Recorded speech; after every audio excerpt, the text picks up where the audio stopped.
तो क्या हाल है यार सबका। आज हिस्ट्री का पहला चैप्टर हम करने वाले हैं, ब्रिक्स बीड्स एंड बोन्स। बहुत आसानी से इस चैप्टर को पूरा निपटा देंगे, कोई प्रॉब्लम नहीं आएगी यार। एक कहानी की तरह तुम्हें इसको समझाऊंगा, क्योंकि हिस्ट्री होती तो एक कहानी ही है।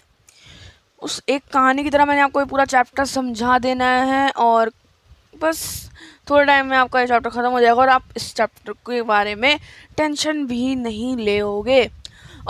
इस चैप्टर को कराने के बाद मैं इसी क्लास में आपको कुछ इंपॉर्टेंट क्वेश्चंस भी करा दूंगा, जिससे आपका ये चैप्टर पूरा कंफर्म हो जाएगा कि उसके बाहर से कोई क्वेश्चन आपको नहीं आएगा।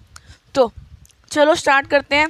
चैप्टर का नाम है ब्रिक्स बीड्स एंड बोन्स। इस चैप्टर में हम हड़प्पन सिविलाइजेशन या फिर इंडस वैली सिविलाइजेशन के बारे में बात करेंगे। Harappan civilisation, okay. तो हड़प्पन सिविलाइजेशन किसके बारे में बात करनी है? अब हड़प्पन सिविलाइजेशन का क्या मतलब है, हम वो थोड़ी देर में समझते हैं। तो इस चैप्टर का इंट्रोडक्शन मैंने यहाँ पे लिखा है, पहला टॉपिक इंट्रोडक्शन है, तो इंट्रोडक्शन को स्टेप बाय स्टेप हर एक टॉपिक से जाएंगे। इंट्रोडक्शन में यहाँ पे हमें को हड़प्पन सील के बारे में बताया गया है। तो जो सील है ना, वो आज के ज़माने की सील जैसी बिल्कुल वैसी ही सील है, वही कॉन्सेप्ट है। आप भी बेसिक इंट्रोडक्शन लेते हैं, क्योंकि ये चैप्टर में बहुत बारी आएगा आगे। तो हड़प्पन जो क्या नाम है हमारी सिविलाइजेशन है, और वहाँ की सील जो हमें मिली उनको हमने बोला हड़प्पन सील। जो हड़प्पन सील होती थी ना, वो स्टोन से बनी होती थी, जिसका नाम होता था स्टेटाइट। स्टेटाइट बोल लो या स्टेटाइट बोल लो, वो उससे बनी होती थी।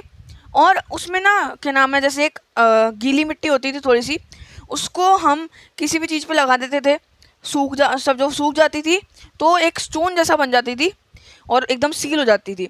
और वो जब गीली होती थी तो उसके ऊपर एक स्टैम्प सा मार दिया जाता था किसी भी सिंबल का, तो उसको हमें पता चलता है कि उसके ऊपर सिंबल्स बने होते हैं और उन सिंबल्स का मतलब होता है। अब सिंबल्स कैसे होते हैं? सिंबल्स में कोई कभी कभार कोई एनिमल बना होगा, कभी कभार कोई फिश बनी होगी, कोई साइन होगा, ऐसा सब कुछ हमारे उसमें क्या नाम है सील पे बना होता था। तो हमें समझ आया कि ये जो सील है ये राइटिंग का क्या नाम है हमारा यूज़ करते थे, ये राइटिंग के लिए यूज़ करते थे और उसमें सिंबल्स बनाते थे, ताकि जो लिख नहीं सकता पढ़ नहीं सकता वो उसको सिंबल्स से भी समझ आ जाए, एनिमल फिश वगैरह से। और इनका हर कोई मतलब होता था। कुछ ऐसे भी सील्स थे जिनका भी आज तक हमें मतलब नहीं समझ आया, पर लेकिन बेसिकली सील्स जो होती थी ना, मैंने आपको बताया किसी भी चीज़ को, जैसे हमारे आज के टाइम में पार्सल आता है तो उस पर सील होती है, एकदम हमें समझ आ जाता है कि इसको खोला नहीं। वैसे ही उस टाइम पे भी सील होती थी।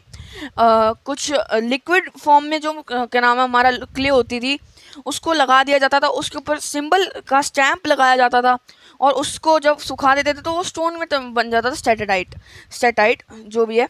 तो इसमें ये थी हमारी सील। अब हम पढ़ेंगे टर्म्स, प्लेसेस एंड टाइम्स। ये भी इंट्रोडक्शन का ही पार्ट है। अब पर लेकिन इसमें हमें बताया गया कि इंडस वैली सिविलाइजेशन क्या है। तो इंडस वैली सिविलाइजेशन, उसको हड़प्पन सिविलाइजेशन भी बोला जाता है। जो इंग्लिश में उनको नाम दिया गया था वो था Indus valley civilisation. Indus valley civilisation क्यों नाम दिया गया? क्योंकि यहाँ पे जहाँ पे ये सिविलाइजेशन पाई गई, जहाँ पे ये सभ्यता पाई गई, वहाँ पे इंडस रिवर थी, तो इसलिए इसको इंडस वैली सिविलाइजेशन बोलता है। हड़प्पन क्यों बोलते हैं वो हमें आगे जाके पता चलेगा। तो ये सिविलाइजेशन जो थी ना, ये one of the most advance civilisation मानी जाती है। ये इंडिया और पाकिस्तान के कुछ हिस्सों में आती है। तो ये बेसिक इंट्रोडक्शन हमारे चैप्टर में इस सिविलाइजेशन का दिया हुआ है। अब हड़प्पन सिविलाइजेशन को ना हड़प्पन कल्चर भी बोला जाता था। अब हड़प्पन कल्चर से क्या मतलब? हड़प्पन कल्चर से मतलब है कि उनकी यूनिकनेस। हड़प्पन तो चलो सिविलाइजेशन के नाम हो गया, कल्चर मतलब क्या होता है? कल्चर का मतलब होता है किसी भी सोसाइटी की यूनिकनेस। अब हम बोलेंगे हिंदू कल्चर में हवन होता है, मुस्लिम कल्चर में कुछ भी कुरान पढ़ी जाती है, नमाज़ पढ़ी जाती है, और सिख कल्चर में गुरबानी पढ़ी जाती है। तो वैसे ही उनका भी एक यूनिक कल्चर है। हर कल्चर में कोई मोती माला पहनता है, किसी कल्चर में कोई क्या नाम है टोपी पहनता है, किसी कल्चर में कोई पगड़ी पहनता है। तो उनकी यूनिकनेस होती है, जो सबसे उनको अलग करती है, उसको बोलते हैं कल्चर। अब हड़प्पन सिविलाइजेशन में क्या यूनिक चीज़ें थी? वहाँ पे सील्स मिली हमें, वहाँ पे बीड्स मिले। बीड्स होते हैं मोती और क्या नाम है, इनको जोड़ के कोई हार बनाया गया, कोई ज्वेलरी बनाई गई, तो वो बीड्स मिले हमें यहाँ पे कुछ वज़न करने तोलने के भी सामान मिला। तो ये इनकी यूनिकनेस थी जो इनको अलग बनाती थी दूसरों से। अब हम बात करेंगे ये सिविलाइजेशन कब से कब तक थी। तो हड़प्पन सिविलाइजेशन थी ना जो 2600 BCE से 1900 BCE तक चलती आई। जो बिफोर क्राइस्ट एरा, हमारा जो BCE सिस्टम होता है, जो बिफोर कॉमन एरा या फिर बिफोर क्राइस्ट एरा जो सिस्टम होता है वो उल्टा चलता है। वो जितना ज़्यादा होगा और ज़्यादा से कम होता है, ना कि कम से ज़्यादा जैसे आजकल के टाइम में होता है। तो समझो कि ये 700 साल लगभग इनकी मेन सिविलाइजेशन रही। मेन मैं क्यों बोल रहा हूँ, मैच्योर सिविलाइजेशन, मैच्योर हड़प्पा जो है वो इतने टाइम रहती, पर लेकिन इससे पहले और इसके बाद भी एक हड़प्पन सिविलाइजेशन थी, पर लेकिन हमें उसके बारे में इतना एविडेंस नहीं मिला है। तो जिस मेन हमारे पास एविडेंस मिला है वो ये टाइम पीरियड था। ये टाइम पीरियड आपको, जो मैं आपको इंपॉर्टेंट चीज़ बता रहा हूँ वो लिखते रहना। ये टाइम पीरियड आपने लिख लेना है, और सील के बारे में लिख लेना है आपने एक, तो ये लिखते जाओ। और साथ साथ में ना नोट्स ज़रूर बनाया करो। नोट्स से जो होता है ना, तुम एक बार ही पढ़ोगे फिर उसके बाद लिख लोगे ना तो तुम्हारे को याद रह जाता है। तो फिर उसके बाद 2600 से 1900 BCE 700 साल लगभग इनकी मेन सिविलाइजेशन चली। तो मतलब 2600 से क्या नाम है पहले भी 2700 2800 क्या नाम है 2900 इनमें भी एक सिविलाइजेशन थी हड़प्पन, उसको ओल्ड सिविलाइजेशन बोलते थे। फिर 1900 BCE के बाद 1900 BCE के पहले 1900 BCE के पहले भी सिविलाइजेशन थी, उसको अर्ली न्यू हड़प्पन सिविलाइजेशन भी बोला जाता है। तो अब हमने ये पढ़ लिया। अब इसके बाद हमें बताया गया कि जो हड़प्पन सिविलाइजेशन थी, हड़प्पन साइट्स थी, मतलब जैसे देखो एक ये बड़ी सिविलाइजेशन है, हमें इसके अलग अलग जगह मिले। जैसे ये पूरी दिल्ली है और इसमें अलग अलग है, ये कोई कौन अनंत पर्वत हो गया, ये एक जगह हो गई, ये दूसरी जगह हो गई, ये तीसरी जगह हो गई, ये चौथी जगह हो गई। तो ऐसे ही हमें बड़ी सी सिविलाइजेशन में क्या नाम है बड़ी सारी चीज़ें मिली। तो हमें पता चलता है ये जो सिविलाइजेशन है ना बहुत बड़ी थी। बहुत बड़ी इसलिए थी क्योंकि समझो जैसे मैं रफ ड्राइंग कर रहा हूँ, इसको क्या नाम है वैसे यूज़ मत करना, रफ ड्राइंग कर रहा हूँ। तो यहाँ पे अफ़गानिस्तान हो गया, यहाँ पाकिस्तान हो गया, यहाँ इंडिया हो गया। तो इतने एरिया में लगभग फैली हुई थी। इस एरिया में भी ये फैली हुई थी। अफ़गानिस्तान में इसकी साइट्स थी। अब साइट्स का मतलब होता है जगह, जैसे छोटी छोटी जगह मैंने आपको समझाया। तो जम्मू में भी इसकी जगह थी, बलूचिस्तान जो कि पाकिस्तान में जगह है वहाँ पे भी इसकी साइट्स मतलब छोटी छोटी जगहें थी। तो इससे समझ आता है हमें कि जो इन साइट्स है ना, उन कई साइट्स में हमें ग्रेन्स मतलब दाने मिले। जैसे कि हमें क्या नाम है वीट मिला, आटा मिला। फिर उसके बाद हमें बार्ली मिला, जो ज्वार होता है वो मिला। फिर उसके बाद लेंटिल मिला, लेंटिल मतलब दालें मिली। छोले मिले, चिकपीस मिले, ये सब चीज़ें मिली। राइस भी मिला जो, पर लेकिन थोड़ा बहुत राइस बहुत जो था वो रेयर था, वो कुछ कुछ जगह में मिला, लेकिन बाकी सारी चीज़ें बहुत सारी जगहों में हमें मिली। हमें ये भी पता चला कि जो हड़प्पन सिविलाइजेशन है वो डोमेस्टिक एनिमल्स भी पालते थे, जैसे कि शीप हो गया, गोट हो गया, ये सब चीज़ें वो भी पालते थे। तो हमें समझ आया कि इनके पास इस लेवल की एडवांसमेंट थी। फिर हमें डियर, जैसे क्या नाम है डियर होता है और घड़ियाल होता है, और साथ में जंगली सुअर होता है, वो बोर, वो सबके भी हड्डियाँ हमें मिली। तो हमें समझ आया कि यहाँ पे शायद हंटिंग भी होती होगी, पर लेकिन हमें इसका एविडेंस नहीं मिला कि हड़प्पन सिविलाइजेशन की ही लोग हंटिंग करते थे या फिर उनको कोई हंटिंग करके देता था, हंटिंग करके सामान बेचता था। तो हमने अभी इतना इंट्रोडक्शन कर लिया। अब इसी टॉपिक में से नेक्स्ट टॉपिक हमारा निकल के आता है कि एग्रीकल्चर, वहाँ का एग्रीकल्चर जो टेक्नोलॉजी थी हड़प्पन सिविलाइजेशन की वो कैसी थी, एग्रीकल्चर वहाँ पे कैसे हुआ। क्योंकि हमने देखा कि ग्रेन्स तो हमें वहाँ से मिले, अब कैसे मिले अब वो पढ़ेंगे। तब तक आप इसके नोट्स बनाओ, अभी पॉज करो और नोट्स बनाओ इसके। अब नेक्स्ट टॉपिक मैं इस पर लिखता हूँ। तो चलो अब एग्रीकल्चर टेक्नोलॉजीज़ के बारे में हम फटाफट पढ़ रहे थे। एग्रीकल्चर टेक्नोलॉजीज़ के बारे में, मेरा थोड़ा गला ख़राब है उसके लिए सॉरी। तो एग्रीकल्चर टेक्नोलॉजीज़ के बारे में हम पढ़ना शुरू करें। हमने अभी तक पढ़ लिया कि इतना तो समझ आ गया कि हाँ ये खेती करते थे, क्योंकि हमें जो बीज कुछ मिले, हमें आटा मिला, हमें दाल मिली, हमें चिकपीस मिली, हमें छोले मिले, मतलब ऐसी ऐसी चीज़ें मिली। तो मतलब हमें समझ आया कि खेती तो करते थे, खेती करते थे। फिर हमें ये समझना है कि ये कैसे खेती करते थे। तो हमें ना जो सील्स, अब मैंने आपको बताया जो हमें सील्स मिली उस पर ना बुल्स के भी सिंबल थे। बुल जो होती है बैल, जिसको खेती के लिए यूज़ करा जाता है, तो उसके भी हमारे को जो है सिंबल मिले। तो इसका क्या मतलब हो सकता है? इसका मतलब ये हो सकता है कि ये जो खेत जोतने के लिए जिसको बोलते हैं हम प्लोइंग, उसके लिए शायद काम आता हो। और हमें ना प्लो का भी स्ट्रक्चर मिला। प्लो होता है हमारा जैसे ऐसा सा प्लो नहीं होता हमारा, जो खेत जोतने के लिए काम आता है, उसमें ऐसे खेत जोत देता है। तो ऐसे हमें यहाँ पे स्ट्रक्चर मिले, तो जिसका मतलब होता है कि शायद यहाँ पे एग्रीकल्चर ऐसे होता होगा, ऑक्स से होता होगा। फिर उसके बाद हमें एक फील्ड, एक ऐसी के नाम है फील्ड मिली जो कि जुती हुई है पूरी, फ्लोड फील्ड। इसका भी हमें सिंबल दिखाया गया, जिससे कभी हमें कंफर्म हो जाता है कि ये एग्रीकल्चर करते थे और प्लोइंग मेथड से करते थे। कहाँ मिली थी वो फ्लोड फील्ड? कालीबंगन में। कालीबंगन एक जगह का नाम है, जैसे मोहनजोदारो, जैसे हड़प्पा, ऐसी एक साइट का नाम है कालीबंगन। तो अब हमने देखा कि जो हड़प्पा और मोहनजोदारो और सारी Indus valley civilisation, Harappan civilisation की जो साइट्स हैं, वो ऐसी जगह पे बेस्ड थी जहाँ पे बारिश कम होती है। सेमी एरिड एरिया होता है, जिसका मतलब होता है थोड़ा ड्राई एरिया, यहाँ पे बारिश कम होती है। अब तो खेती करने के लिए तो पानी तो चाहिए होता होगा। इरिगेशन मतलब खेती करने के लिए पानी चाहिए होगा, तो पानी तो चाहिए होगा। वो पानी कैसे आता? तो हमने कैनाल्स ढूंढी, वेल्स ढूंढे और वाटर स्टोरेज मिली। कैनाल क्या होती है? जब एक बड़ी सी नदी होती है ना, एक बड़ी सी नदी जा रही है, इधर की तरफ जा रही है, हाँ इधर की तरफ जा रही है, तो तुम्हारा खेत यहाँ पे है, समझो तुम्हारा खेत यहाँ पे, तो यहाँ पे एक कैनाल बना दी जाएगी, जिससे यहाँ से इसको खोल के थोड़ा सा पानी यहाँ पे आता रहे, तो तुम्हारी खेती यहाँ पे हो सके। इसको बोलते हैं कैनाल। और जो वाटर स्टोरेज होती थी, वो ऐसा सा एक स्क्वायर सा होता था, उसमें पानी भर के स्टोर कर लेते थे। जब भी कभी बारिश हुई या फिर किसी भी नदी का पानी इसमें यहाँ पे लगा देते थे, जिससे अगर कभी बारिश नहीं आती किसी टाइम में तो और खेत को पानी चाहिए, तो वो यहाँ से ट्रांसफर करके समझ सकते हैं। और यहाँ पे वेल्स भी हमें पाएगा। वेल्स तो हमें पता है, कुआं भी यहाँ पे हमारे को मिला, जिससे कि ये इरिगेशन का थोड़ा सा काम करते होंगे। तो हमें पता चला ये इतने एडवांस तो थे कि इनके पास एग्रीकल्चर टेक्नोलॉजीज इतनी अच्छी थी। तो यही टॉपिक हो गया। अब नेक्स्ट टॉपिक करते हैं। अब नेक्स्ट टॉपिक में हम करेंगे इनकी एक एक साइट्स के बारे में बात। मोहनजोदारो की पहले बात करेंगे। बहुत फेमस साइट है, वर्ल्ड वेल नोन साइट है। हम पिक्चर भी है मोहनजोदारो के ऊपर, पर लेकिन उस पर फोकस नहीं करेंगे। हम मोहनजोदारो पे बेसिकली फोकस करना है और हड़प्पन सिविलाइजेशन के कॉन्टेक्स्ट में उसको पढ़ेंगे आराम से।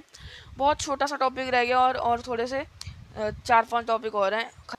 तो चलो अपना नेक्स्ट टॉपिक मोहनजोदारो अब प्लैंड अर्बन सेंटर जो है हम अब शुरू करते हैं और क्या नाम है, इसको फटाफट से निपटाते हैं। तो मोहनजोदारो मैंने आपको बताया बहुत फेमस है। अभी पिक्चर भी इसके ऊपर हमने बनी हुई है, देखी होगी। तो बहुत फेमस तो है, पर लेकिन ये फर्स्ट साइट नहीं है। फर्स्ट सबसे पहली जो खोद के निकाली गई साइट थी वो थी हड़प्पा, जिसकी वजह से ही जो सिविलाइजेशन का नाम जो हड़प्पा सिविलाइजेशन पड़ गया। अब मोहनजोदारो के बारे में बात कर रहा है, प्लैंड अर्बन सेंटर। वो प्लैंड कैसे था वो हम बाद में पढ़ेंगे, पर लेकिन हम पढ़ते हैं मोहनजोदारो में क्या था। मोहनजोदारो ना बेसिकली 2 पार्ट्स में डिवाइडेड था। एक था सिटाडेल और एक था लोअर टाउन। जो सिटाडेल था ना, वो अपनी ज़मीन से थोड़ा सा उठा हुआ था, बल्कि और जो लोअर टाउन था वो बिल्कुल ज़मीन के साथ लगा हुआ था, उसमें ज़्यादा कुछ ऊंचाई पे नहीं था। और जो सिटाडेल था वो साइज़ में छोटा था और जो लोअर टाउन है वो साइज़ में बड़ा था। अब जैसे समझो कि जब तुम स्कूल में होते हो तो स्कूल में जो क्या नाम है तुम्हारा स्टेज होता है, स्टेज ऊपर होता है और नीचे ग्राउंड थोड़ा नीचे होता है, वैसे ही इसका कुछ सिस्टम था। और जो सिटाडेल होता है ना वो ज़्यादातर कवर्ड फोर्टिफाइड होता है। अब फोर्टिफाइड का मतलब जैसे चारों तरफ से दीवारों से घिरा होता है, वैसे लोअर टाउन भी थोड़ा बहुत दीवारों से घिरा ही होता है। अब जो सिटाडेल था ना वो मैंने आपको बताया ऊंचा था, और जो लोअर टाउन था वो थोड़ा छोटा था, हाइट में ऊंचा था और ये जो था छोटा था। अब ये साइज़ में छोटा था पर लेकिन ये साइज़ में बड़ा था, ठीक है। और इसको जो सिटाडेल है वो क्यों यूज़ आता था, वो ज़्यादातर कम्युनिटी बिल्डिंग्स थी। मतलब जैसे कोई मंदिर हो गया उसमें सब आ सकते हैं, जैसे कोई गुरुद्वारा हो गया उसमें भी सब आ सकते हैं, वो क्या नाम है लोगों के लिए है। तो ऐसे ही इसमें कम्युनिटी बिल्डिंग्स होती थी। पर लेकिन जो लोअर टाउन होता था वो रेजिडेंशियल एरिया होता था। रेजिडेंशियल एरिया मतलब जहाँ पे लोग रहते हैं, वैसा एरिया था। और जो सिटाडेल अब हम क्या नाम है उसको डिटेल में पढ़ेंगे बाद में, पर लेकिन हम समझेंगे कि ये प्लान कैसे था। तो अब हमने ये सिटाडेल और लोअर टाउन के बारे में पढ़ लिया। अब हम पढ़ेंगे कि मोहनजोदारो को प्लैंड क्यों बोलते थे। हमने देखा जो लोअर टाउन था वो लोगों के लिए रहने वाला था। तो हम बेसिकली अब इस टॉपिक में हम लोअर टाउन की बेसिकली बात करेंगे। तो जो हमने देखा कि जो लोअर टाउन में बिल्डिंग्स थी ना, वो एक प्लेटफॉर्म के ऊपर बिल्ड थी। प्लेटफॉर्म होता है एक तरह का बेस फाउंडेशन, ठीक है। जैसे ये आपने एक बेस बना दिया, अब आप इसके ऊपर बिल्डिंग बनाओगे, और आप गिन के ही बिल्डिंग बना सकते हो, क्योंकि इतने से बेस में आप 5-6 बिल्डिंग तो नहीं बना सकते ना। तो आपको गिन के ही बिल्डिंग्स बनानी पड़ेंगी, और उतनी बिल्डिंग्स लगेंगी जितना आपने बेस बनाया। और हमने देखा कि पहले ये बेस बना लेते थे, उसके ऊपर ये बिल्डिंग्स बनाते थे। और साथ ही साथ में हमने देखा था कि यहाँ पे हमें ब्रिक्स मिली थी, ईंटें मिली थी। और ईंटें इतनी परफेक्ट थी कि उसकी चौड़ाई और लंबाई एक रेशियो में होती थी, मतलब एक दूसरे को क्या नाम है, ऐसी असली ईंटों की तरह होती थी, और सबकी एक जैसी ही मिलती थी हमें। ये हमें इससे पता चला कि ये है ना, एक बार ही पहले जो शहर है उसका फाउंडेशन बनाते थे, प्लान करते थे लोअर टाउन के बारे में, फिर उसके ऊपर बिल्डिंग्स बनाते थे। ऐसा सिटाडेल में भी देखने को मिला। हमने देखा सिटाडेल ऊंचा किस वजह से था। सिटाडेल में ना नीचे मड की ईंटें, जो मड होती है उसकी ईंटें लगाई हुई थी, जिसकी वजह से सिटाडेल लोअर टाउन से थोड़ा ऊंचा था। लोअर टाउन में भी था ब्रिक्स वगैरह लगाई हुई थी, फाउंडेशन थी, पर लेकिन वो सिटाडेल से छोटा होता था, साइज में नहीं, लेंथ में, ठीक है। तो ये हमने समझा। इससे हमें समझ आता कि हाँ, इन्होंने पहले प्लान किया फिर एग्जीक्यूट करा, जिससे समझ आता कि ये जो एरिया था, ये जो सिविलाइजेशन थी, वो इतनी एडवांस थी क्योंकि टाइम के हिसाब से जब ये 2600 से 1900 BC में रह रहे हैं, तब के टाइम पे ऐसी टेक्नोलॉजी बनाना, ऐसी टेक्नोलॉजी यूज़ करना बहुत हाई एडवांस माना जाएगा। अब हम बात करेंगे सिटाडेल के बारे में। सिटाडेल को एक बार डीप में पढ़ते हैं, फिर उसके बाद हमारा डोमेस्टिक आर्किटेक्चर का टॉपिक हो जाएगा। सिटाडेल जो था ना, हमारा सिटाडेल जो था, मैंने आपको बताया, वो लोगों के काम आता था। सॉरी, पेन गिर गया मेरा। लोगों के काम आता था और लोग उसको यूज़ करते थे, ठीक है। यहाँ पे लोग इकट्ठा होते थे और पब्लिक क्या नाम है, छोटे मोटे जैसे रिचुअल होते हैं, मतलब ट्रेडिशन वगैरह अपने फॉलो करते थे इस जगह पे। तो हमने ना सिटाडेल में ना बहुत इंपॉर्टेंट बिल्डिंग्स मिली, जिसमें लोग अपना या तो सामान स्टोर करते थे या तो लोग अपने रिचुअल करते थे। तो एक एग्जांपल लेते हैं, वेयर हाउस। अब ज़्यादातर हमने देखा होगा गवर्नमेंट ना बड़े बड़े स्टोर बनाती है, जिसमें लोग अपने ग्रेन्स वगैरह स्टोर कर सकते हैं। जैसे लॉकर, मान लो लॉकर में अपना सामान स्टोर करके रखते हो ना आप लोग, तो वैसे ही हमें जो सिटाडेल है, सिटाडेल में हमें वहाँ पे वेयर हाउस मिले। वेयर हाउस में वो ग्रेन्स, आटा, दाल, ये सब चीज़ें स्टोर करके रखते थे। और क्या नाम है, हमें दूसरी चीज़ मिली, ग्रेट बाथ। ग्रेट बाथ क्या था? ग्रेट बाथ जो था हमारा एक स्विमिंग पूल जैसा स्ट्रक्चर था। ये देखो, यहाँ पे देखो, मतलब ये स्विमिंग पूल जैसा स्ट्रक्चर है। यहाँ पे पानी है, यहाँ पे 4 दीवारें हैं और यहाँ पे चेंजिंग रूम्स हैं।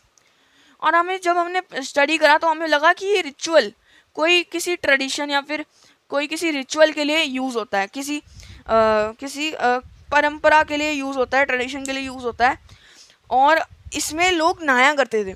ये हमने पता चला और हमने देखा कि इतनी बढ़िया तरीके से प्लान था कि इसमें सीढ़ियाँ थी, नीचे जाने की सीढ़ियाँ थी, पानी में जाने की, और ऊपर आने की भी बेसिकली होंगी वैसी।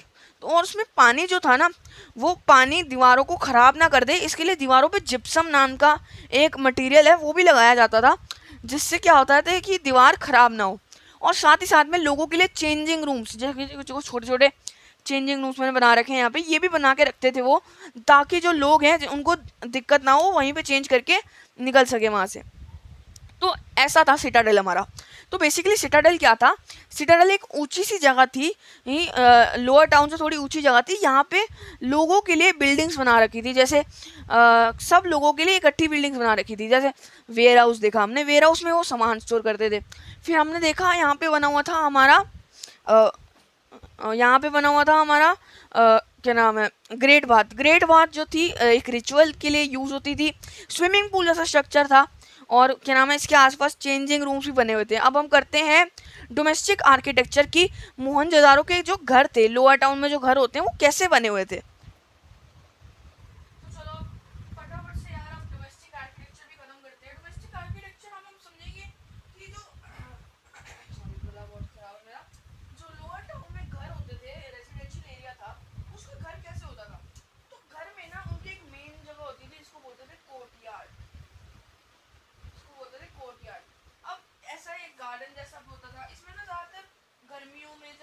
गर्मियों में जब सबको क्या नाम है खाना पीना बनाना होता है या फिर कुछ गर्मियों में बैठने के लिए वो इस जगह को कोर्टयार्ड का इस्तेमाल करते थे। और जो कोर्टयार्ड है ना वो डेली यूज में आता था और ये मेन स्ट्रक्चर होता था किसी भी घर का, जो हमारा क्या नाम है किसी भी घर का लोअर टाउन में। अब हम बात करेंगे कि इतनी प्राइवेसी होती थी इनके घरों में कि अगर आप देखो यहाँ से एंटर करोगे ना तो आपको दीवार ही दिखेगी और घर के बारे में पता नहीं चलेगा। तो ये प्राइवेसी को बहुत ज़्यादा प्रेफरेंस देते थे और ये कभी भी अपने घर में विंडोज़ नहीं बनाते थे, जिसकी वजह से इनकी प्राइवेसी का क्या नाम है इनको कोई दिक्कत नहीं होती थी और ये प्राइवेसी रखना पसंद करते थे। प्राइवेसी मतलब अपने आप को ज़्यादा अपने आप के बारे में बाहर दिखाना नहीं चाहते थे। तो इनके घर का स्ट्रक्चर हमेशा याद रखना, कोर्टयार्ड इनके घर का स्ट्रक्चर जो होता है मेन होता है, उसके अराउंड ही पूरा घर बिल्ड होता है और इनका घर ऐसे बिल्ड होता है कि इनकी एंट्रेंस ऐसी जगह पे होती है कि आगे दुकान ही दिखे आपको और साइड में और क्या नाम है बीच में और बाकी दीवारें दिखे और प्राइवेसी को बहुत ध्यान रखते थे, विंडोज़ भी नहीं होती थी। और ऊपर से इनके जो घर होते थे ना इनमें ड्रेनेज सिस्टम बहुत बढ़िया होता था। ड्रेनेज सिस्टम होती है नालियाँ वगैरह।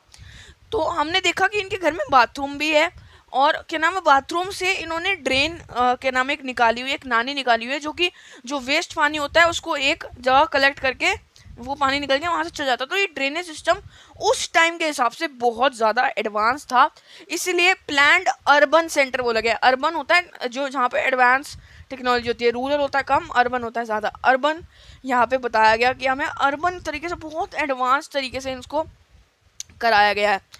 तो अब हमने ये भी देखा और उसमें हमने देखा कि स्टेयरकेस जैसे सीढ़ियाँ होती हैं वो भी हमने पाई, तो जिससे समझ आता है कि वैसे हर मामले में अर्बन एक एरिया था। हमने देखा कि इनके पास ना हर घर के बाहर एक वेल होता था। अब वो वेल इसलिए भी होता था कि ताकि अपने घर के यूज़ भी हो जाए, पर लेकिन अगर बाहर से कोई भी जा रहा है तो उसको प्यास लग रही है तो वो भी उसमें से पानी पी सकता था। 700 से ज़्यादा मोहनजोदाड़ो में हमें वेल मिले हैं, रिसर्च के बारे में पता चला है। तो ये था हमारा पूरा मोहनजोदाड़ो का टॉपिक। मोहनजोदाड़ो का हमने डिवीजन करा 2 पार्ट्स में। लोअर टाउन सिटाडेल जो होता है ऊंचा होता है, लोअर टाउन जो होता है थोड़ा नीचे होता है।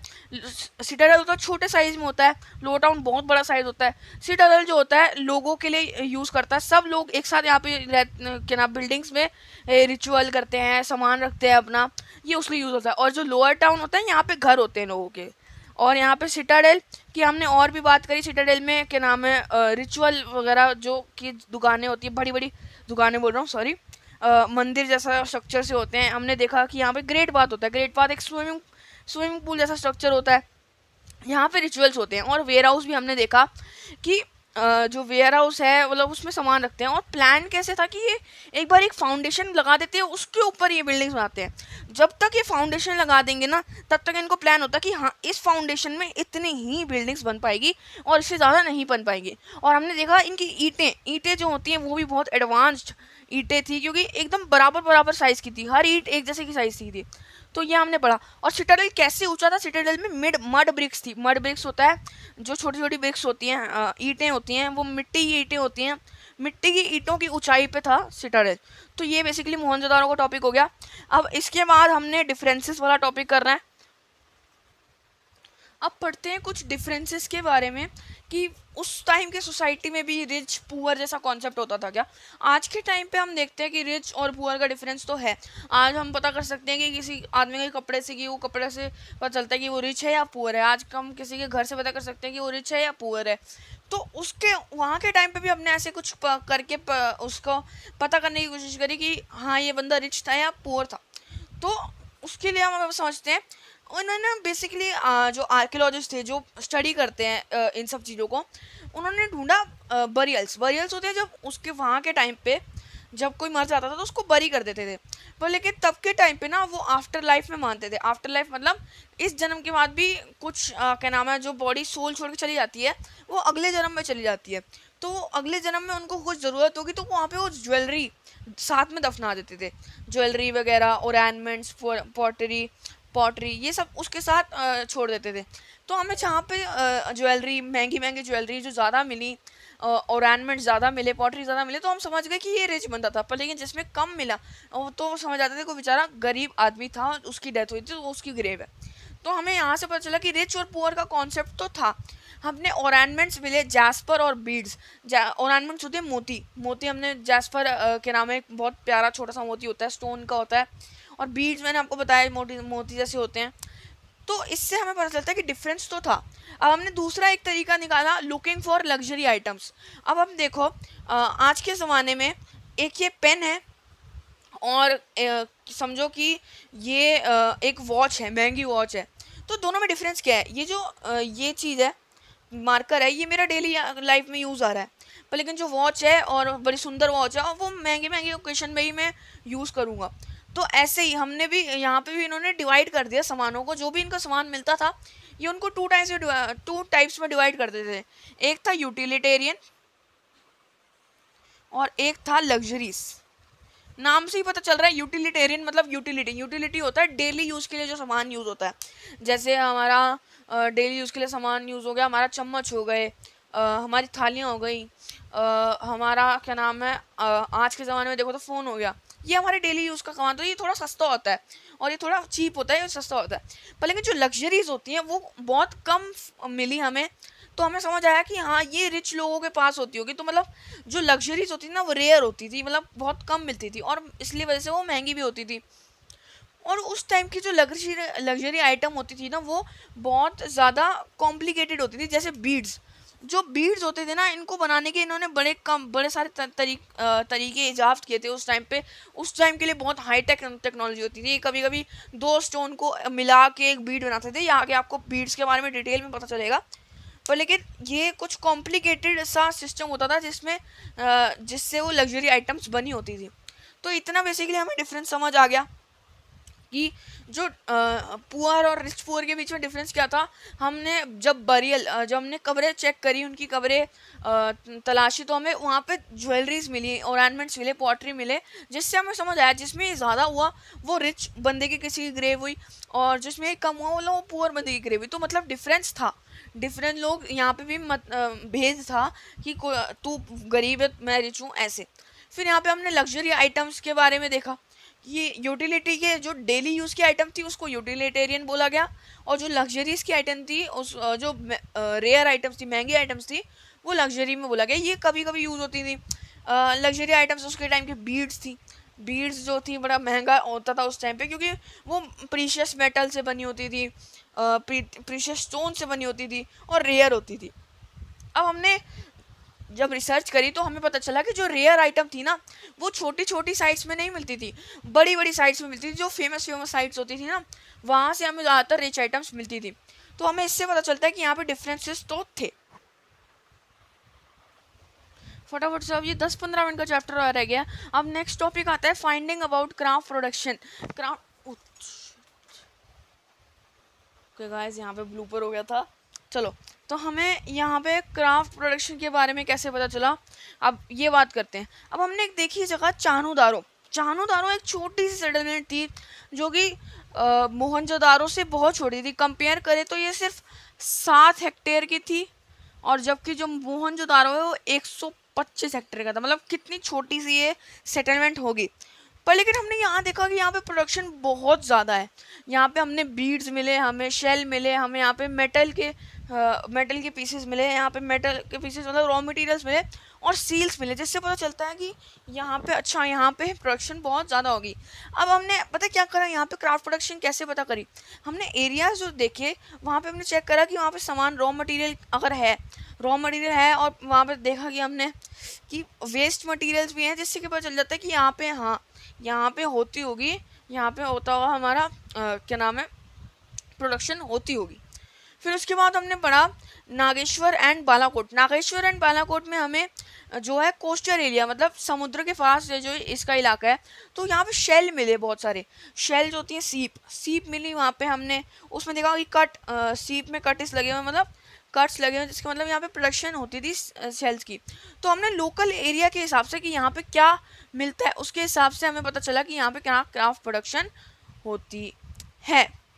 अब हम पढ़ेंगे डिटेल्स में बीड्स क्या होती हैं। बीड्स मैंने आपको स्टार्टिंग में बताया था, एक मोती जैसा, मतलब हमने आज के हाथ में पहनते हैं वो मोती होती है जैसे नहीं होते, वैसे यहाँ पे बीड्स इनके टाइम पे इन्होंने ये भी बनाते थे। ऑर्नामेंट होता था क्योंकि इसमें बड़े सारे डिफरेंट मटेरियल्स लाइक स्टोन जैसे हो गया लैपिस लजूली हो गया हमारा, लैपिस लजूली हो गया, और अलग अलग बहुत महंगे महंगे स्टोन्स से मिला के, या फिर एक स्टोन का या फिर 2-3 स्टोन मिला के कि बनता था। और मेटल्स भी यूज होते थे, गोल्ड, कॉपर, सिल्वर, ऐसे ऐसे मेटल्स भी यूज होते थे, इनको मिला के भी बीड्स जो है बनाए जाते थे। इनकी शेप हमने देखी कि बड़ी ज़्यादा थी, और इतना हाई लेवल इनका टेक था कि इतनी छोटी छोटी वो बीड्स हैं उसको भी ये पेंट करते थे, उसको भी शाइन करते थे, पॉलिश करते थे। अब एक एग्जांपल दिया गया जैस्पर का। जैस्पर मैंने आपको बताया एक ऑर्नामेंट है, स्टोन से बना हुआ है, ये स्टोन से बना होता है।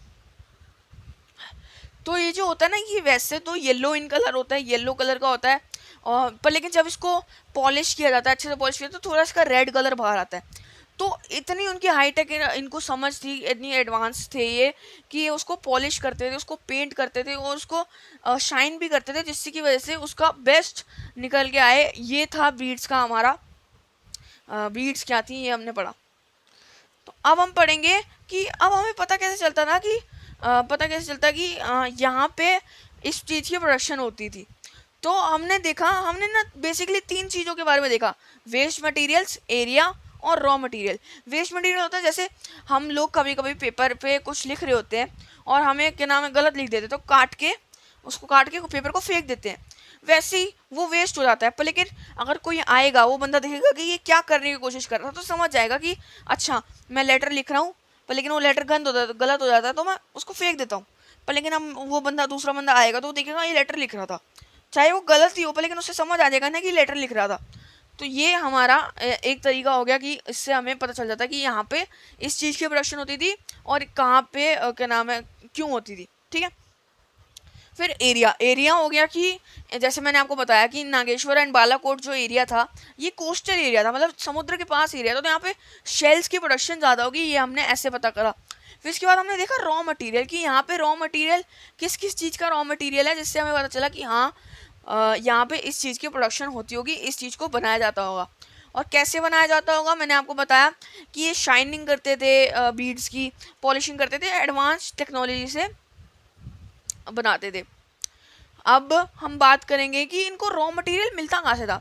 चलो कुछ तो समझ आ गया कि रॉ मटेरियल अपने पास ही होगा, अपने पास अपने इलाकों से मिल गया, पर लेकिन क्या नाम है दूर दूर इलाके भी तो होते थे। मतलब देखो, आपने बनाना है जूस, आपको चाहिए होगा संतरा, आपको चाहिए होगा एक सेब, आपको चाहिए होगा एक पाइनएप्पल। तो आपके पास संतरा है पर लेकिन सेब और पाइनएप्पल है ही नहीं, तो आप कहीं से जाके सेब लेके आते हो, पाइनएप्पल लेके आते हो मार्केट से। तो यहाँ पे भी वही बात हो रही है कि थोड़ा बहुत रॉ मटेरियल चलो आपके पास है, ओन रॉ मटेरियल होगा, पर लेकिन जो नहीं था ये उसको ट्रेड करते थे। हमने ट्रेड के बारे में कैसे पता चला, हमें ट्रेड के बारे में पता चला कि यहाँ पे जो बुलक कार्ट है, जो बुल को यूज़ करके बुलक कार्ट है, वो हमें यहाँ पे उसके एविडेंस मिले, उसके टॉयज मिले बच्चों के बुलक कार्ट के, जिससे हमें पता चला कि हाँ यहाँ पे ट्रेड भी होती होगी। और हमने देखा कि क्या नाम है जो दूर दूर जगह होती है वहाँ से ही क्या क्या मंगवाते थे। वहाँ से शॉर्ट टू गई एक अफगानिस्तान में साइट है, अफगानिस्तान में छोटी सी क्या नाम है साइट है, यहाँ पे लैपिस लजूली मिलती थी, तो वहाँ से ये लैपिस लजूली लेके आते थे, ट्रेड करते थे अपने लिए। फिर वहाँ पे राजस्थान से इनको कॉपर मिलता था और साउथ इंडिया से इनको गोल्ड मिल जाता था। तो ये यहाँ से ऐसे रॉ मटेरियल करते थे। पर लेकिन ये तो पास पास के इलाके हो गए ना, जो इनके साइड्स में आते हैं, पर लेकिन ये बहुत दूर दूर इलाकों में भी ट्रेड, बहुत दूर दूर तक भी ट्रेड करते थे। हमें ओमान और बहरीन जैसी कंट्रीज़ का भी एविडेंस मिला है कि ये वहाँ से भी इतनी दूर तरफ से भी ट्रेड करते थे। हमें ना ओमान में लिक्विड के जार मिले हैं, ऐसा कोई जार होता है ना, देखो ऐसा कभी आपने देखा होगा, कभी जार ऐसा जार होता है जिसमें क्या नाम है किसी कोई लिक्विड लेके जाते थे, तो वो ब्लैक कलर की कोटिंग से होता था, ताकि कोटिंग लगी होती थी उसमें ताकि वो पानी जो है लीक ना हो। तो वो इतनी एडवांस टेक्नोलॉजी थी। तो जो अंदर लिक्विड जाता था, इसके अंदर लिक्विड जो भेजते थे वो अभी तक नहीं पता, पर लेकिन हाँ ये इतना दूर दूर तक भी ट्रेड करते थे। अब यहाँ तक हो गया हमारा। इसके बाद बस थोड़ा सा चैप्टर रह गया 5-10 मिनट का और। अब इसके बाद हम पढ़ेंगे कि इनके जो स्क्रिप्ट्स होती थी इनके, फिर उसके बाद इनकी सील्स होती थी। सील्स को हम डिटेल में पढ़ेंगे, हमने पहले भी पढ़ चुके हैं, पर लेकिन अब और डिटेल में पढ़ेंगे। तो चलो अब बस थोड़ा सा टॉपिक रह गया, यही बोर्ड है। इसके बाद तो क्या नाम है चैप्टर खत्म, छुट्टी हो जाएगी। तो फटाफट करते हैं। सील्स, क्रिप्ट्स एंड वेट्स, ये 3 डिफरेंट टॉपिक हैं। सील्स, अब मैंने बताया था सील्स क्या होती हैं, एक बार और डिटेल में समझ लाते हैं जिसकी वजह से आपका पूरा कॉन्सेप्ट क्लियर हो जाएगा। तो आजकल के ज़माने में तुम्हारा पैकेज आता है, समझो अमेजोन से पैकेज आता है, मोबाइल आता है, वो उसका देखा होगा यहाँ पे ऊपर से तो उसका कवर होता है, उसके नीचे से यहाँ पे ना सील लगी होती है उसके, और यहाँ पे सील लगी होती है जिसको आपको कट करना होता है, जिससे आपको पता चलेगा कि आपने ही खोला है ये और किसी से खोला नहीं है। तो वैसी सील्स उस टाइम पे भी होती थी। उस टाइम पे लोग क्या करते थे, पैकेज लेते थे, उसको बांध देते थे, फिर उसके ऊपर क्या नाम है जो अभी पिघला हुआ स्टोन है, अब पिघला हुआ क्ले है, उसको डालते थे और उसके ऊपर स्टैंप लगा देते थे, जो होता था सिंबल होता था कोई भी। अब उस सिंबल में ना राइटिंग्स लिखी होती थी, मतलब लिखा होता था कुछ कि किसने भेजा है, या फिर कभी कभी सिंबल बने होते थे, या फिर जिसने भेजा उसका नाम लिखा होता था, ये सब चीज़ें लिखा होता था। अब हम बात करेंगे स्क्रिप्ट्स, मतलब वहाँ उसकी उस टाइम की राइटिंग कैसी थी। तो हमने पढ़ा कि सील्स में राइटिंग लिखा होता था कुछ ना कुछ। तो हमें समझ आया कि ये ना हमारी तरह, जैसे मैं यहाँ से यहाँ नहीं लिखता, यहाँ से यहाँ लिखता हूँ, पर अगर ये उर्दू की तरह राइट साइड से लेफ्ट साइड में लिखते थे। ऐसा हमें कैसे पता चला, मतलब कि हमने देखा कि जो उनका पेपर था, मतलब जो उनकी सील थी, जैसे हमारा पेपर है, हमारा यहाँ मार्जिन होता है, उनका यहाँ मार्जिन था। और जैसे मैंने देखो ये गुचड़ मुचड़ के शब्द लिख दिए, क्योंकि यहाँ पे शब्द बड़ा था और जगह छोटी थी तो ये गुचड़ मुचड़ हो गया, तो उनके हमें यहाँ पे गुचड़ मुचड़ वाले शब्द मिले, तो इसलिए हमें समझ आया कि ये यहाँ से इस डायरेक्शन में लिखते थे। ओके, तो और हमने जब देखा इनकी जो राइटिंग्स होती थी ना, छोटे छोटे शब्द लिखते थे, और ज़्यादा से ज़्यादा हमें 26 शब्दों से बन के एक सील मिली थी, उससे ज़्यादा हमने क्या नाम है बड़ी बड़ी कोई राइटिंग्स मिली नहीं। पर लेकिन हमने देखा कि इनके साइंस बहुत सारे होते थे, सिंबल्स जो इसमें राइटिंग में लिखते थे ना, उनमें साइंस और सिंबल्स बहुत ज़्यादा होते थे। 400 से भी ज़्यादा हमें साइंस और सिंबल मिले, और हमें पता चलता है कि यहाँ पे जो लिटरेसी है, मतलब यहाँ के लोग बहुत ज़्यादा पढ़े लिखे थे, क्योंकि हमें इतनी सारी सील्स मिली, इतनी सारी राइटिंग्स मिली, इतने सारे हमें वेट्स भी मिले, वेट्स आगे हम पढ़ेंगे। इससे हमें पता चलता है कि यहाँ पे पढ़ाई लिखाई बहुत ज़्यादा फेमस थी, और यहाँ पे हर बंदा बहुत सारे बंदे पढ़े लिखे थे। अब हम बात करते हैं वेट्स। आज के ज़माने में हम क्या नाम है तोलने के लिए, अब तो डिजिटल मशीन आ गई है, पर लेकिन पुराने टाइम में हम तोलने के लिए एक भारी पत्थर यूज़ करते थे कि 1 किलो का पत्थर है, 2 किलो का पत्थर है, उसको रखते थे, उसके बदले में सामान रखते थे कि इतना सामान आएगा, और उसको ऐसे यूज़ करते थे। पर लेकिन वहाँ तब के टाइम पे भी ऐसा ही कुछ यूज़ होता था। उनका जो वेट था ना वो क्यूब शेप का होता था, उसके ऊपर कुछ लिखा नहीं होता था, पर लेकिन वो एकदम प्रिसाइज होता था कि अगर 1 किलो का क्या नाम है चाहिए तो वो पूरा 1 किलो का ही स्टोन होता था, 1 किलो से ज़्यादा नहीं होता था। और हमने देखा था स्टोन का ये बना होता था और एकदम प्रिसाइज होता था, मतलब कुछ किस सामान के बदले किस सामान ना, तो एकदम प्रिसाइज वेट ही बताएगा वो। और हमने देखा कि छोटे छोटे वेट्स भी होते थे जो कि शायद ज्वेलरी को नापने के लिए यूज़ करते हों। फिर हमने देखा कि तराजू जैसी चीज़ें भी मिली हैं, क्योंकि सील पे तराजू बना होता था, तो हमें समझ आ गया कि हाँ ये तराजू से, जो इसको हम इंग्लिश में बोलते हैं स्केल, मेटल पैन्स, इससे हमें पता चला कि ये देखो ऐसे जो तराजू होता है ना, यहाँ इस तरफ वेट लगते हैं, इस तरफ हमारा खाने का जो चीज़ लेनी होती है या फिर कोई भी चीज़ लेनी होती है उसको रखते हैं, तो ऐसे हमें तराजू मिले यहाँ पे, जिसकी वजह से समझ आया कि हाँ ऐसे इन्होंने वेट्स को यूज़ करा होगा। इसको तराजू को इंग्लिश में याद कर लो, मेटल स्केल कहते हैं। वो एक प्लेट जैसी होती है, उसको मेटल प्लेट बोलते हैं, और स्केल में नापते हैं कि हाँ ये बराबर है कि नहीं बराबर। तो ये था। अब इसके बाद एकदम से हमें पता क्या नाम है 1800 BCE के बाद हमें इसके बाद से कोई भी एविडेंस नहीं मिलता सिविलाइजेशन का, मतलब 1800 BCE के बाद, मतलब 17, फिर उसके बाद 1800 के बाद 1799, 1798 ऐसे चलता है ना, तो हमें 1800 के बाद पता ही नहीं चला, कोई एविडेंस ही नहीं मिला कि इसके आगे हड़प्पन सिविलाइजेशन थी भी कि नहीं। तो हम अज्यूम करते हैं कि इसकी बात हड़प्पन सिविलाइजेशन है जो ख़त्म हो गई थी। और एकदम से ख़त्म कैसे हुई? एकदम से ख़त्म होने का रीज़न लोग बताते हैं कि या तो कोई नेचुरल डिज़ास्टर हो गया होगा, या फिर कोई मतलब बहुत सारा पेड़ कट गए होंगे। नेचुरल डिज़ास्टर मतलब जैसे बाढ़ आ गई, अर्थक्वेक आ गया कोई बहुत बड़ा, ये मान सकता है। पर लेकिन कुछ लोग मानते हैं कि डिफॉरेस्टेशन, बहुत सारे पेड़ काटे गए, जिसकी वजह से जो है नदियां हैं जो सूख गई, ज़मीन भी सूख गई। तो इसकी वजह से लोग यहाँ से छोड़ के चले गए। पर लेकिन कुछ लोग मानते हैं कि अगर कोई नेचुरल डिजास्टर आता, अगर कोई फ्लड आता, पर लेकिन थोड़े बाद टाइम के बाद चले जाता, फिर वहाँ पे क्यों नहीं सेटलमेंट आई? अगर कोई पेड़ कटते, रिवर सूख जाती, पर लेकिन बारिश आती, बाढ़ आती, कुछ होता जिसकी वजह से वापस आना चाहिए, पर लेकिन कहीं भी उनका हमें ट्रेस ही नहीं मिल पाया, कहीं मिल ही नहीं पाया कि इसके बाद आगे सिविलाइजेशन कंटिन्यू हुई है कि नहीं हुई। फिर इसके बाद कनिंगहैम्स कन्फ्यूजन, मतलब अब हमें पड़ेगा, हमने पूरा बेसिकली चैप्टर हो चुका है, अब लास्ट में हमें पता चलेगा कि जो हड़प्पन सिविलाइजेशन है मिली कैसे।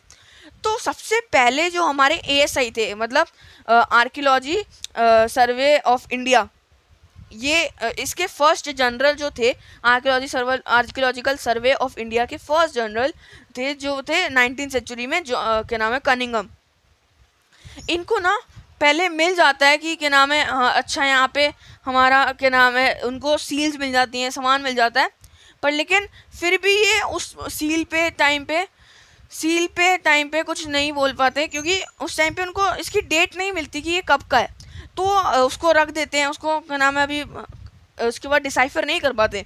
पर लेकिन 20वीं सदी में हमारा दयाराम साहनी और रकाल दास बनर्जी, ये दो लोग आते हैं, ये क्या नाम है, इनको भी सील्स मिलती हैं, इनको भी आर्टिफैक्ट्स मिलते हैं पुराने समय टाइम के।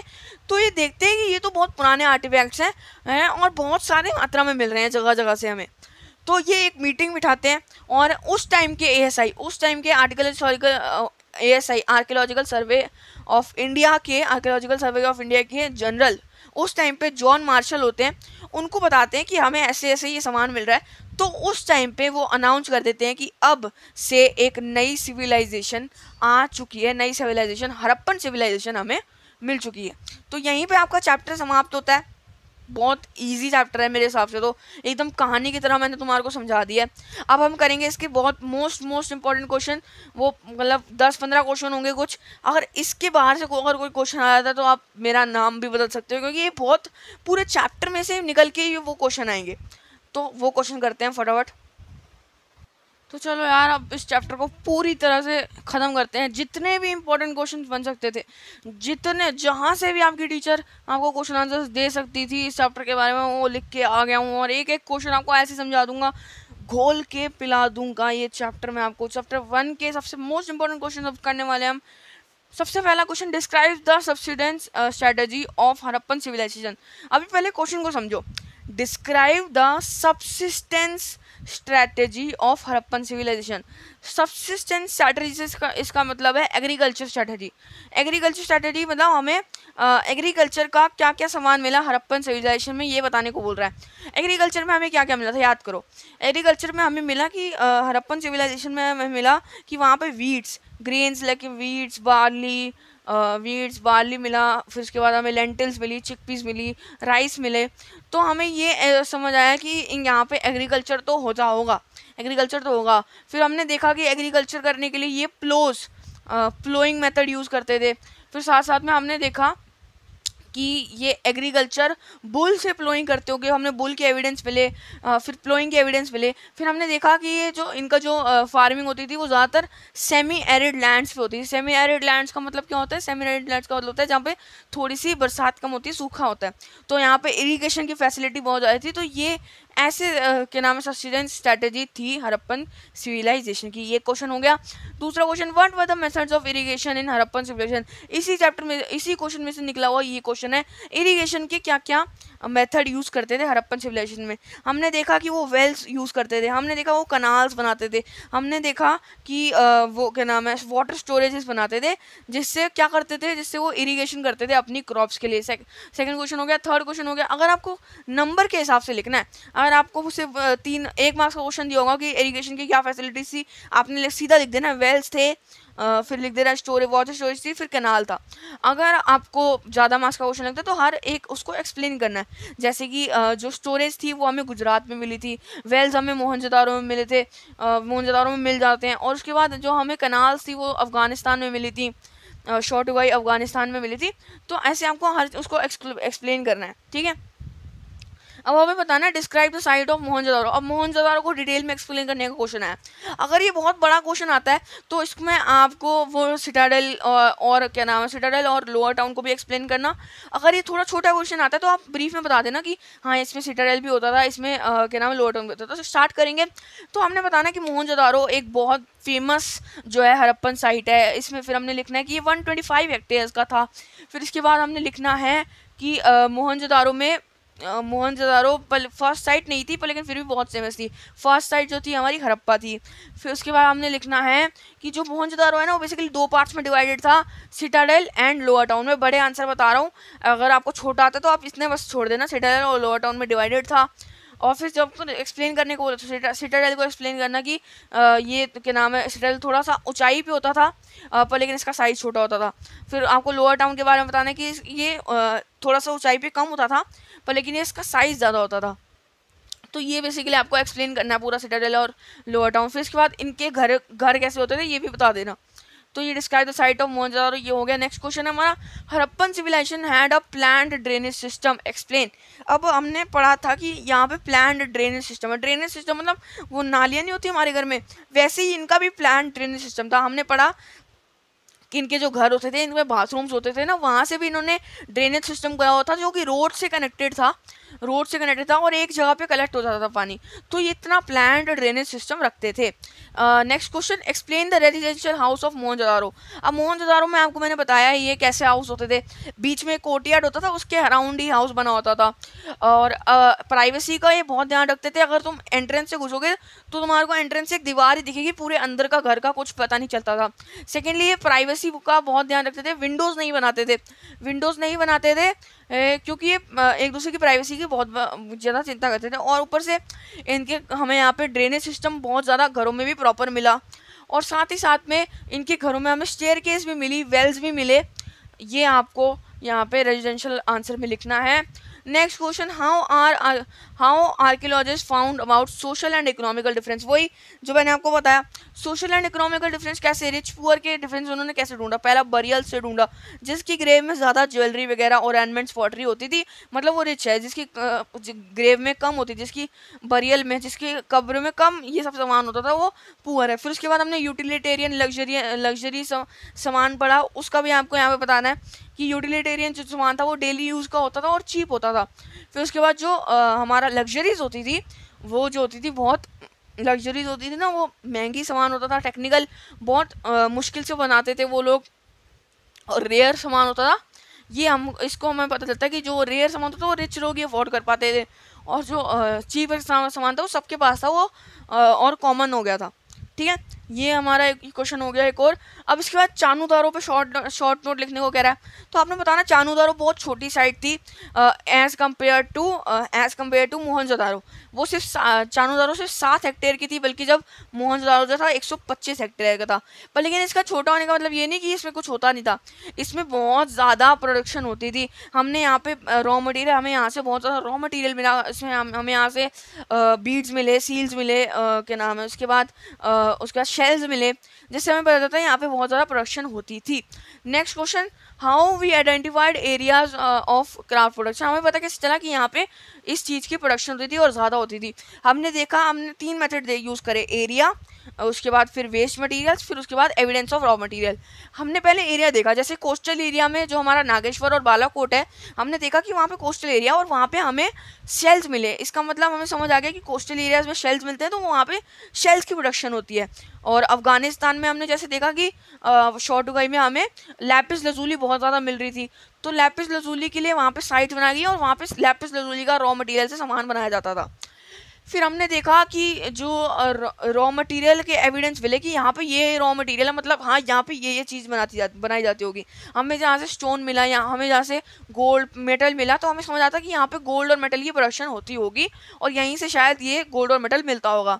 फिर उसके बाद हमने वेस्ट मटेरियल देखा। वेस्ट मटेरियल बहुत इंपॉर्टेंट, जैसे हम यूज़ करते हैं पेपर, तो कुछ गलत हो जाता है तो हम फाड़ देते हैं, पर लेकिन वैसे ही वो वहाँ के भी यूज़ करते थे, जिससे हमें पता चला कि हाँ अच्छा ये इस चीज़ पे ये काम कर रहे होंगे, जबकि वो वेस्ट हो गया, उन्होंने रख दिया साइड में। तो ये हो गया। नेक्स्ट क्वेश्चन हम करते हैं। नेक्स्ट क्वेश्चन इज अब right a short note on Harappan script. Harappan script के बाद शॉर्ट नोट लिखना है कि ये राइट से लेफ्ट में लिखते थे। और इसमें हमें पता कैसे चला, ये बताना है कि हमें पता कैसे चला कि उनके जो मार्जिन होता था वो क्या नाम है, जो हमारा राइट साइड में होता था, जबकि हमारा मार्जिन लेफ्ट साइड में होता है, क्योंकि हम लेफ्ट से राइट लिखते हैं। और हमने देखा कि उस जिस साइड में हम गुचड़ मुचड़ के शब्द लिखते हैं वहाँ पे इनके प्रॉपर शब्द होते थे, और इनके उल्टी तरफ जहाँ से हम शुरू करते हैं वहाँ पे इनके थोड़े शब्द गुचड़ मुचड़ जाते थे। क्यों, जैसे हम करते हैं कि कभी हमारी यहाँ पे लाइन पूरी हो गई, जैसे तो मैंने छोटे छोटे में लिख दिया ताकि क्या नाम पूरा शब्द आ जाए, हमको नीचे की लाइन यूज़ ना करे, पता ऐसे हमें समझ आ गया। फिर हमने देखा कि इनकी जो राइटिंग्स होती थी ना, ज़्यादा शब्द में नहीं लिखते थे, ज़्यादा शब्द एक सील पे या फिर एक राइटिंग में लिखते थे, ज़्यादा से ज़्यादा 26 शब्द का हमें मिला। पर लेकिन हमने देखा कि इसके सिंबल जो होते थे ना वो बहुत ज़्यादा हमें मिले, सिंबल्स बहुत ज़्यादा मुश्किल थे और बहुत ज़्यादा अमाउंट में मिले, 400 से ज़्यादा सिंबल और इनका राइटिंग लिखने का तरीका था। तो चलो ये हमने पता चल दिया, और हमें पता चला कि यहाँ पे लिटरेसी जो है बहुत ज़्यादा होती थी। ये नेक्स्ट क्वेश्चन अब करते हैं, write a short note on central authority of Harappan civilization. अब हमें बताना है सेंट्रल अथॉरिटी मतलब किंग्स वगैरह यहाँ पे होते थे कि नहीं होते थे। तो बोलना है कि अगर हड़प्पन सिविलाइजेशन में इतने सारे इतनी बड़ी एडवांस टेक्नोलॉजी थी, इतनी एडवांस सिविलाइजेशन थी, तो किंग होना यहाँ पे बनता है कि यहाँ पे किंग होना चाहिए, कोई लीडर होना, तो कोई लीडर तो होगा जिसकी वजह से ये इतनी बड़ी एडवांस सोसाइटी एक साथ चल पा रही है। वरना अगर समझा जाए कि यहाँ पे लीडर ना हो तो इतनी एडवांस टेक्नोलॉजी हो पाना थोड़ा मुश्किल हो जाता है। तो हमें ये समझ आता है कि हाँ यहाँ पे होगी, पर लेकिन इसके बारे में भी डिबेट होता है। और कुछ आर्कियोलॉजिस्ट मानते हैं कि यहाँ पे सिर्फ एक रूलर था, एक किंग था, कुछ मानते हैं कि यहाँ पे एक भी किंग नहीं था, कुछ मानते हैं कि यहाँ पे 2 से भी ज़्यादा रूलर एक साथ रूल करा करते थे। What happened after 1900 BCE to Harappan civilization. अब ये वही वाला क्वेश्चन है कि हड़प्पन सिविलाइजेशन का एंड कैसे हुआ। तो 1900 BCE के बाद से हमें कोई भी सबूत नहीं मिला हड़प्पन सिविलाइजेशन का जिससे हम प्रेडिक्ट करते हैं कि उस सिविलाइजेशन का एकदम से ही उस टाइम पे एंड हो गया होगा। और हम मानते हैं कि एंड कैसे होगा, हम सोचते हैं कि शायद कोई नेचुरल डिजास्टर जैसे कि फ्लड, अर्थक्वेक वगैरह आ गया होगा, जिसकी वजह से यहाँ पे सिविलाइजेशन का जो है हमारा एंड हो चुका है। फिर दूसरा हम रीज़न मानते हैं कि डिफॉरेस्टेशन, मतलब बहुत ज़्यादा पेड़ कट गए जिसकी वजह से पानी जो है नदियों का वो बहुत ज़्यादा सूख गया है, बहुत ज़्यादा सूख गया, जिसकी वजह से हम बोल सकते हैं कि हड़प्पन सिविलाइजेशन ख़त्म हो गई। पर लेकिन ये बस प्रिडिक्शन ही है, हमें कंफर्म नहीं पता चला कि इनका सिविलाइजेशन कैसे ख़त्म हो गई एकदम से। अब हमें सिटाडेल और ग्रेट बाथ के ऊपर एक डिटेल में नोट लिखने को बोला है। मैंने यहाँ पे आपको सिटाडेल बता दिया, लेकिन दोबारा बता देता हूँ। तो सिटाडेल जो होता है ना, ऊंचाई पे जो बना होता है वो सिटाडेल होता है। इसमें ना ज़्यादातर ऐसी बिल्डिंग्स होती है जो सब लोग यूज़ करते हैं, जैसे कि हमारा मंदिर होता है वो उसमें सारे लोग एक साथ आके पूजा करते हैं, कोई एक बंदे का मंदिर नहीं होता, ठीक है। तो वैसे ही सिटाडेल में ग्रेट बाथ और वेयर हाउस होते थे। वेयर हाउस को समझा देना, वेयर हाउस होते थे जिसमें स्टोरेज रखते थे वो अपना क्या नाम है ग्रेन्स वगैरह उसमें रखते थे। फिर हमने ग्रेट बाथ बोला गया। ग्रेट बाथ जो है सिटाडेल का एक कम्युनिटी बिल्डिंग थी। और हमें बताना है कि ग्रेट बाथ जो थी एक स्विमिंग पूल जैसा स्ट्रक्चर था। वहाँ पे क्या नाम आर्कियोलॉजिस्ट मानते हैं कि वहाँ पे कोई रिचुअल होता होगा। और ग्रेट बाथ का जो स्ट्रक्चर था उसमें जिप्सम लगाया गया था ताकि दीवारें पानी की वजह से ख़राब ना हो जाएं, और वहाँ पे चेंजिंग रूम्स जैसी भी सुविधा थी। इसके बाद last question, explain Cunningham's confusion, who solved it. अब जो कनिंगहम था हमारा फर्स्ट एएसआई जनरल, एएसआई का जनरल, एएसआई मतलब आर्कियोलॉजिकल सर्वे ऑफ इंडिया, जो कि आर्कियोलॉजी संभालती है इंडिया की, उसका फर्स्ट जनरल था। इनको ना बहुत पहले ही क्या नाम है 18वीं 19वीं सदी में ही मिल गया था कि सील्स का एविडेंस मिल गया था कि यहाँ से इस जगह से सील्स मिल रही हैं। पर लेकिन ये ना इसके ऊपर लगा नहीं पाए थे कितना पुराना है कितना पुराना नहीं है, तो ये पता नहीं कर पाए थे, तो उन्होंने अपने पास रख लिया था। पर लेकिन उसके बाद जो है हमारे दयाराम साहनी और बैनर्जी जैसे लोग आए, जो कि 20वीं सदी में, जिन्होंने समझा कि यहाँ से बड़ी सारी सील्स मिल रही हैं, तो इन्होंने एक्सकवेशन करवाई, खुदाई करवाई, जिससे हमें पता चला कि यहाँ पे एक और सिविलाइजेशन है। फिर उस टाइम के जॉन मार्शल, जो उस टाइम के एएसआई जनरल थे, उन्होंने डिक्लेयर कर दिया कि हाँ अब एक नई सिविलाइजेशन बन चुकी है।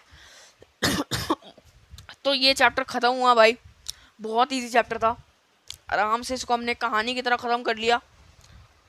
तो अब चलो नेक्स्ट चैप्टर की तरफ मिलते हैं।